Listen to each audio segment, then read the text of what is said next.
আসসালামু আলাইকুম। এবিসি প্রোগ্রামে আপনাদেরকে স্বাগতম। আজকে আমরা 10টি ওয়ার্ড মিনিং দেখব এবং সেই ওয়ার্ডগুলো ব্যবহার করে কিভাবে কথা বলতে হয় সেটা শিখব। আমরা অনেকেই অনেক ইংলিশ শব্দের অর্থ জানি, বাট সেগুলো ব্যবহার করে কিভাবে কথা বলতে হয় সেটা জানি না। আমরা যদি ওয়ার্ড মিনিং শেখার পাশাপাশি সে ওয়ার্ডটা দিয়েই কিছু বাক্য তৈরি করা শিখে নিই, তাহলে ইনশাআল্লাহ খুব শীঘ্রই আমরা ইংলিশে ইমপ্রুভ করতে পারবো। তাহলে চলুন শুরু করা যাক। প্রথমে হচ্ছে এডুকেশন, অনেকে এটাকে এডুকেশনও বলে থাকে। যাই হোক, এডুকেশন অথবা এডুকেশন দুটার মানে হচ্ছে শিক্ষা। এখন এডুকেশন দিয়ে কোন একটা বাক্য তৈরি করতে হলে সবার প্রথমে আমাদেরকে শিক্ষা দিয়ে একটা বাংলা বাক্য আমাদের মাথায় সাজাতে হবে। তারপর সেই বাংলা বাক্যটাকে আমাদেরকে ইংলিশে কনভার্ট করতে হবে। আমি যদি বলি আমি স্কুল থেকে লেখাপড়া করেছি, তাহলে তার ইংরেজিটা কি হবে? I received my education from school. আমি স্কুল থেকে শিখেছি। তারপর ক্রেফট, ক্রেফট মানে হচ্ছে কারুশিল্প। এখন এই ক্রেফট অথবা এই কারুশিল্প দিয়ে আমাদের মাথায় একটা বাংলা বাক্য সাজাতে হবে। তারপর সেটাকে আমরা ইংলিশে কনভার্ট করব। আপনি যদি কারুশিল্পে অনেক দক্ষ হন, তাহলে আপনি বলতে পারেন আমি কারুশিল্পে দক্ষ, অথবা আমি কারুশিল্পের মাস্টার। তাহলে তার ইংরেজিটা হবে I am a master of craft. আমি হচ্ছে কারুশিল্পের মাস্টার। তারপর টেকনোলজি, টেকনোলজি মানে হচ্ছে প্রযুক্তি। আমি যদি বলি যে বর্তমান প্রযুক্তি আশ্চর্যজনক, তাহলে এই বাংলা শব্দটাকে আমরা ইংলিশে কনভার্ট করব বর্তমান প্রযুক্তি আশ্চর্যজনক। তাহলে তার ইংরেজিটা হবে মডার্ন টেকনোলজিজ অ্যামেজিং, যে আধুনিক প্রযুক্তি হচ্ছে আশ্চর্যজনক।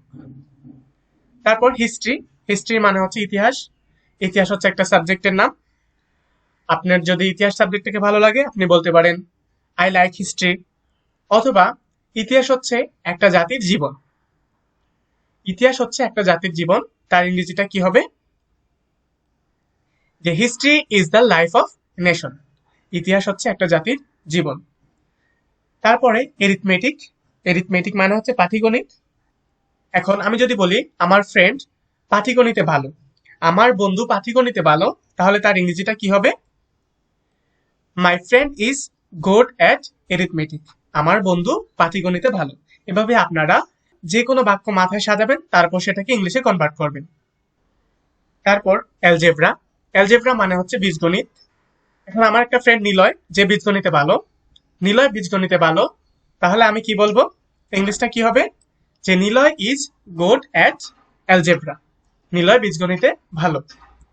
তারপর কেমিস্ট্রি, কেমিস্ট্রি মানে হচ্ছে রসায়ন। এখন আপনি রসায়নে ভালো হলে বলতে পারেন I am good at chemistry. অথবা আমরা যদি আরেকটা বাংলা বাক্য বানাই, রসায়ন ছাড়া জীবন অচল। রসায়ন ছাড়া জীবন অচল, তাহলে ইংরেজিটা কি হবে?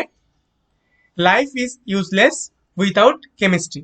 রসায়ন ছাড়া জীবন অচল। তারপর জিওগ্রাফি, জিওগ্রাফি মানে হচ্ছে ভূগোল। আপনি সেম ভূগোলে যদি ভালো হন, তাহলে বলতে পারেন I am good at geography, অথবা আই লাভ জিওগ্রাফি।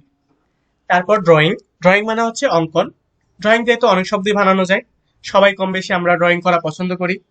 তাহলে কারো যদি ড্রয়িং করা অভ্যাস হয়, তাহলে সে বলতে পারবে কি ড্রয়িং ইজ মাই হ্যাবিট, অথবা আই লাভ ড্রয়িং। তাহলে আমরা বলি যে drawing is my habit. Drawing করা হচ্ছে আমার অভ্যাস। তারপর গ্রামার, গ্রামার মানে হচ্ছে ব্যাকরণ। সেটা বাংলা ব্যাকরণ হতে পারে, ইংলিশ ব্যাকরণও হতে পারে। কেউ যদি বাংলা ব্যাকরণে ভালো হয়, তাহলে সে বলবে I am good at Bangla grammar. অথবা সে যদি ইংলিশ গ্রামারে ভালো হয়, সে বলবে I am good at English grammar. অথবা আমি যদি বলি যে আমি ইংলিশ গ্রামারে দুর্বল, তাহলে ইংরেজিটা কি হবে? I am weak at English grammar. আশা করি ভিডিওটা কারো না কারো উপকারে আসবে। যদি উপকারে আসে, তাহলে ছোট্ট করে একটা লাইক দিন।